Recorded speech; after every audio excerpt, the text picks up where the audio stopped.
Good evening. Good evening and welcome to historic Williamsburg. We are gathered here in the chambers of the House of Burgesses. In 1705, the people of the Virginia colony gathered here to take on the extraordinary task of governing themselves. Before there was a Declaration of Independence, a Constitution, or a Bill of Rights, there were people in this room. The people who served here ultimately dreamed of what a new nation, unlike anything the world had ever seen, could be. The United States was founded on the idea that ordinary people could reject the unacceptable excesses of poor leadership, band together to demand better of their government, and create a nation that would be an example for the world. And this year, as we celebrate 250 years since America declared our independence from tyranny, I can think of no better place to speak to you as we reflect on the current state of our union. Tonight, as we watched our nation's lawmakers gather for a joint session of Congress, we did not hear the truth from our president. So let's speak plainly and honestly, and let me ask you, the American people watching at home, 3 questions. Is the president working to make life more affordable for you and your family? Is the president working to keep Americans safe both at home and abroad? Is the president working for you? As I campaigned for governor last year, I traveled to every corner of Virginia, and I heard the same pressing concern everywhere. Costs are too high in housing, healthcare, energy, and childcare. And I know these same conversations are being had all across this country. Because since this president took office last year, his reckless trade policies have forced American families to pay more than $1,700 each in tariff costs. Small businesses have suffered, farmers have suffered, some losing entire markets. Everyday Americans are paying the price. And even though the Supreme Court struck these tariffs down 4 days ago, the damage to us, the American people, has already been done. Meanwhile, the president is planning for new tariffs, another massive tax hike on you and your family. And Republicans in Congress, they remain unwilling to assert their constitutional authority to stop him. They're making your life harder. They're making your life more expensive. They're even making it more difficult to see a doctor. Rural health clinics in Virginia and across the country are already closing their doors thanks to the so-called One Big Beautiful Bill, championed by the president and Republicans in Congress. And tonight, the president celebrated this law, the one threatening rural hospitals, stripping health care from millions of Americans and driving up costs in energy and housing, all while cutting food programs for hungry kids. But here in Virginia, I am working with our state legislature to lower costs and make the Commonwealth more affordable. And it's not just me. Democrats across the country are laser focused on affordability in our nation's capital and in state capitals and communities across America. In the most innovative and exceptional nation in the history of the world, Americans deserve to know that their leaders are focused on addressing the problems that keep them up at night. Problems that dictate where you live, whether you can afford to start a business, or whether you have to skip a prescription in order to buy groceries.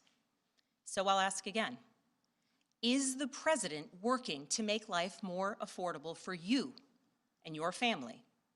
We all know the answer is no. I grew up in a house of service. My mother was a nurse, and my father was a career law enforcement officer. I began my career by following in my father's footsteps as a federal agent, working money laundering and narcotics cases. I worked side by side with local and state police to keep our community safe and to uphold and enforce the law. Law enforcement officers across the country know that it is a unique responsibility to do the serious work of investigating crimes, comforting victims, and making arrests. It's about building trust, and that requires an abiding sense of duty and commitment to community. And yet, our president has sent poorly trained federal agents into our cities, where they have arrested and detained American citizens and people who aspire to be Americans. And they have done it without a warrant. They have ripped nursing mothers away from their babies. They have sent children, a little boy in a blue bunny hat, children to far-off detention centers, and they have killed American citizens in our streets. And they have done it all with their faces masked from accountability. Every minute spent sowing fear is a minute not spent investigating murders, crimes against children, or the criminals defrauding seniors of their life savings. Our president told us tonight that we are safer because these agents arrest mothers and detain children. Think about that. Our broken immigration system is something to be fixed, not an excuse for unaccountable agents to terrorize our communities.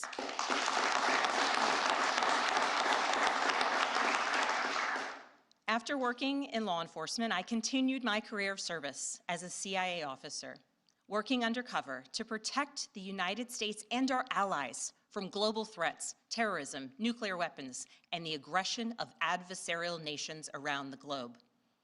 But as the president spoke of his perceived successes tonight, he continues to cede economic power and technological strength to Russia, bow down to China, bow down to a Russian dictator, and make plans for war with Iran.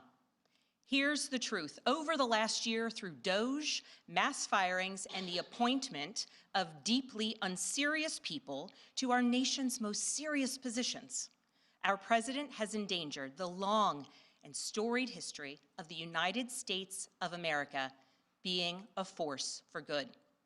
So I'll ask again, is the president working to keep Americans safe, both at home and abroad? We all know the answer is no. In his speech tonight, the president did what he always does. He lied, he scapegoated, and he distracted. And he offered no real solutions to our nation's pressing challenges, so many of which he is actively making worse. He tries to divide us. He tries to enrage us, to pit us against one another, neighbor against neighbor. And sometimes he succeeds. And so you have to ask, who benefits from his rhetoric, his policies, his actions, the short list of laws he's pushed through this Republican Congress? Somebody must be benefiting. He's enriching himself, his family, his friends. The scale of the corruption is unprecedented. There's the cover-up of the Epstein files, the crypto scams, cozying up to foreign princes for airplanes and billionaires for ballrooms, putting his name and face on buildings all over our nation's capital. This is not what our founders envisioned, not by a long shot.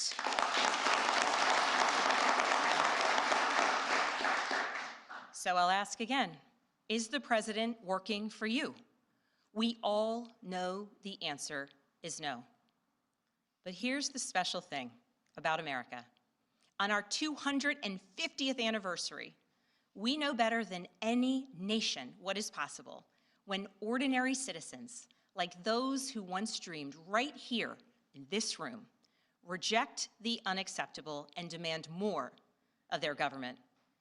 We see it in the determination of students organizing school walkouts all across the country, whose voices are becoming so powerful that the governor of Texas seeks to silence them.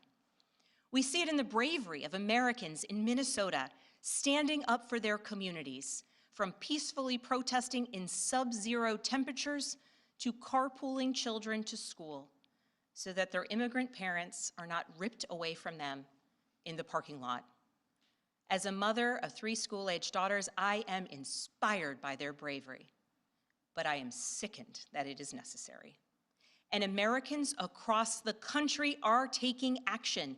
They are going to the ballot box to reject this chaos.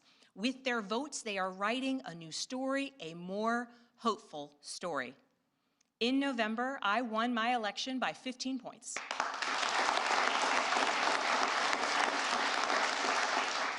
And we won 13 new seats in our state legislature. Because voters decided they wanted something different.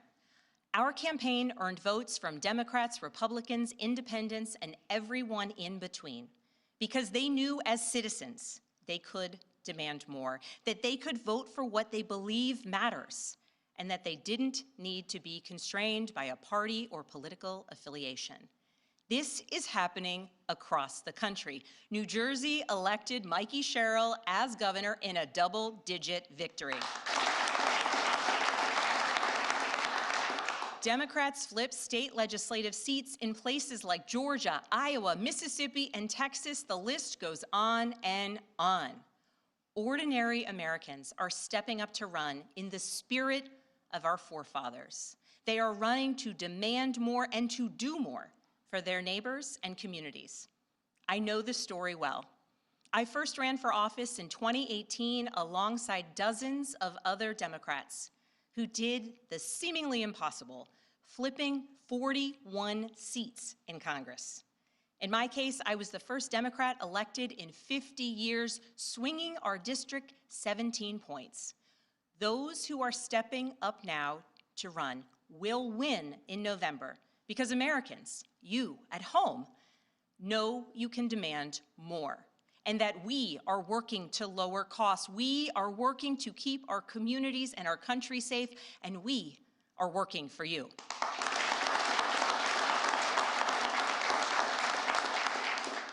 In his farewell address, George Washington warned us about the possibility of, quote, cunning, ambitious, and unprincipled men rising to power. But he also encouraged us, all Americans, to unite in a common cause, to move this nation forward. That is our charge once more, and that is what we are seeing across the country. It is deeply American and patriotic to do so, and it is how we ensure that the state of our union remains strong, not just this year, but for the next 250 years as well, because we, the people, have the power to make change, the power to stand up for what is right, the power to demand more of our nation.